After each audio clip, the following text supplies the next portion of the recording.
Sou Abraão Araújo, flautista, professor, pesquisador, e vou falar um pouco sobre a flauta. Ao que se sabe, a flauta é um dos instrumentos mais antigos da história da humanidade. Ela veio não precedida pelos idiofones simples, né, porque eles eram percutidos em madeiras, em troncos, mas talvez como o primeiro instrumento da criação humana, né? O ser humano já idealizando um som construído. Foi lá então, por volta de 27, 28 mil anos atrás, construiu de ossos de passarinho, né? Então tinha da perna do fêmur de um passarinho que tinha furos, né? E nesses furos eles eram tirados, né? Diferentes sons. A flauta vem da família das madeiras, é um instrumento das madeiras. E com esse passado, ela veio se desenvolvendo e veio ganhando esse mecanismo que a gente usa para tocar, que são o sistema de chaveamentos, onde cada dedo colocado configura uma nota diferente, né? Então a gente pode imaginar assim, como quando eu não aperto nenhum dedo, o tubo está encurtado até aqui. E conforme eu vou colocando meus dedos, eu vou fechando esses tubos e mudando as notas. Então ela vai tendo a possibilidade de ir alongando o tubo até ter um tubo bem grande. Então aquela comparação que a gente sabe dos tubos longos e dos tubos pequenos em relação ao tubo longo ter um som grave, um tubo pequeno ter um som agudo. Então, assim como exemplo, sem nenhum dedo pressionado. E conforme eu pressiono, eu vou conseguindo novos sons.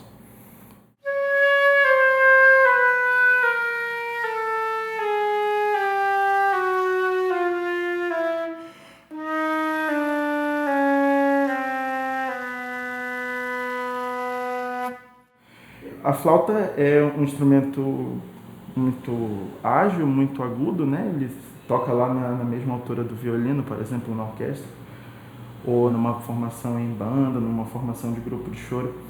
Ele é o instrumento que divide os solos com o cavaco, com o bandolim, na orquestra é o que toca com o oboé, com o violino. É um instrumento muito antigo, né? E o desenvolvimento desse sistema, essa flauta daqui, ela é do sistema Boehm, que começou ainda no século XIX e foi maiormente desenvolto no século passado. A réplica mais próxima que a gente tem para retratar sobre o princípio da flauta é o traverso, que é esse instrumento aqui. Como você pode observar, ele não é chaveado, tal qual a flauta. Os furos são diretos no tubo, então eu não tenho uma chave que conduz o movimento, os meus dedos fecham o tubo da flauta. Esse traverso é um traverso barroco, então ele é uma cópia de um instrumento ali do século XVI, século XVII. Ele já é dotado de uma chave do Ré sustenido, que ajuda a controlar a afinação. Mas o instrumento como um todo ainda é pensado como um tubo com furos.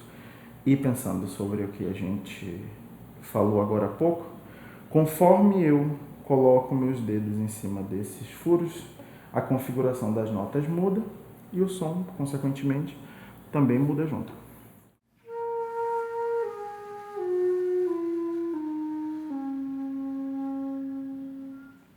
O traverso também é um instrumento agudo, né? Como toda a família da flauta, no geral é um instrumento agudo.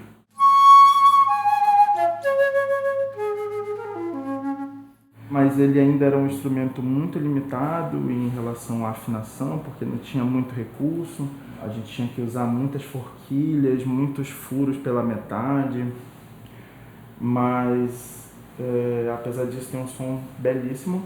Não é um som tão grandioso quanto o da flauta, porque ele não é pensado para grandes locais, para grandes públicos, para grandes teatros. Ele era pensado para isso que se chamava de música de câmara. E o que é a música de câmara? A música feita numa sala de concerto menor, pensado em até 50, 60 pessoas talvez. E para esse tipo de música o traverso funciona muito bem. Então, tal qual eu toquei com os queridos Márcio e Caiado, a música dessa do período barroco foi toda pensada para esse instrumento. Aquela música seria originalmente tocada nesse instrumento.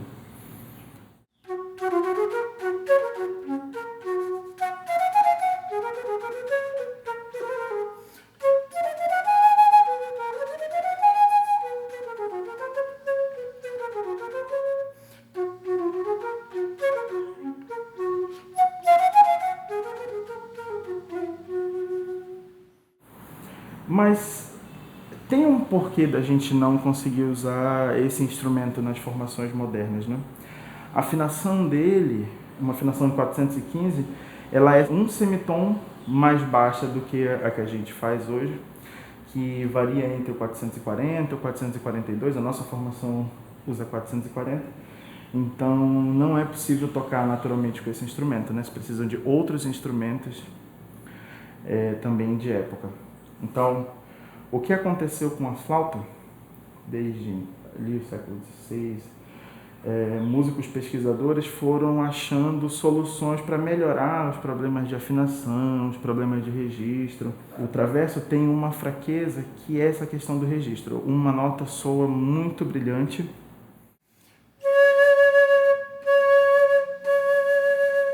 e uma próxima soa muito apagada. Com o mesmo foco, a mesma quantidade de ar, eles soam muito diferentes. Ou assim como...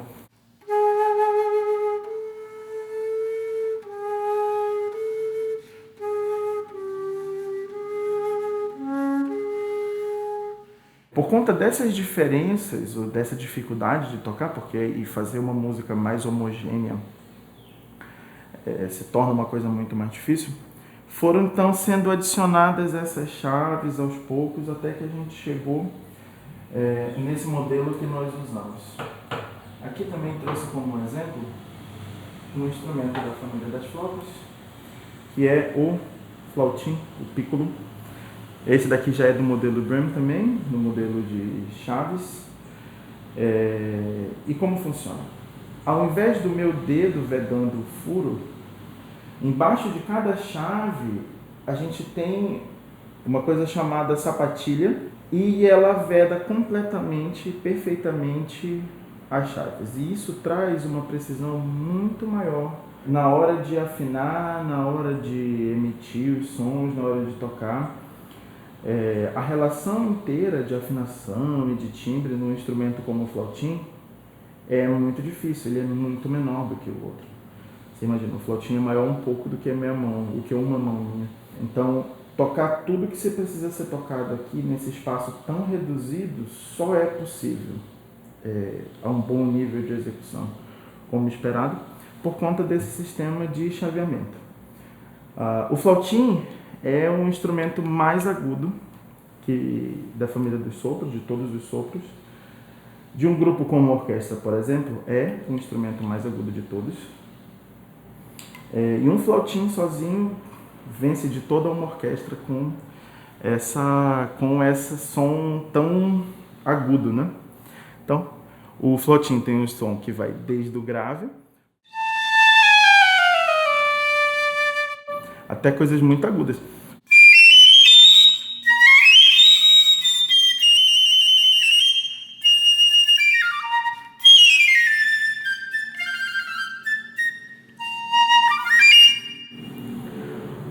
Os solos de flautim na orquestra, os mais antigos, como por exemplo do Beethoven, que foi talvez o primeiro que inseriu um instrumento, o flautim, numa orquestra, com parte escrita para flautim, né? Não como dobrado, mas como flautim, ainda tinha um registro mediano no início do agudo.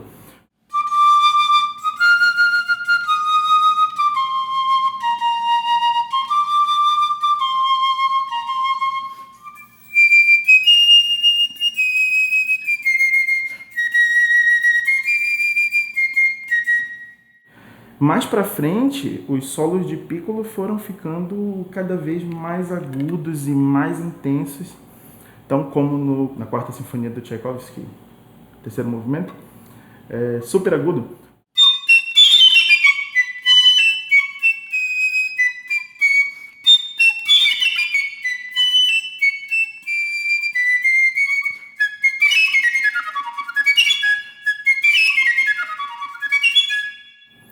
Então, um instrumento muito ágil, um instrumento muito agudo, e é um solista da família das flautas, é o piccolo.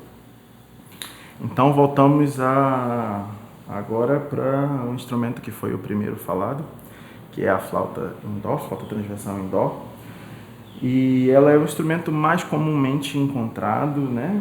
Encontrado na música clássica, encontrado na música popular, encontrado nas formações de orquestra, nos grupos de câmara.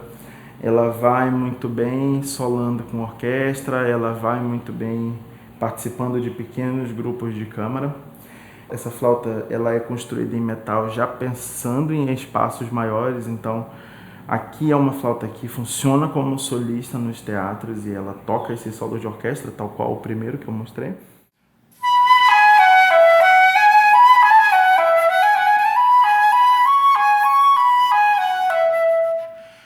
Até músicas do repertório popular.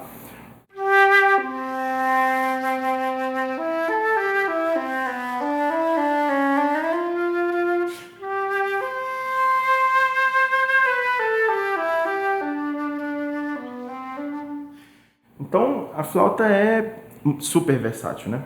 Por conta da construção dela, por conta do próprio tamanho. E essa versatilidade de som, ela é transmitida para a música, então, podendo participar de todas essas formações, podendo ter todas essas possibilidades que o instrumento nos oferece. Então, é isso, foi um prazer estar aqui com vocês.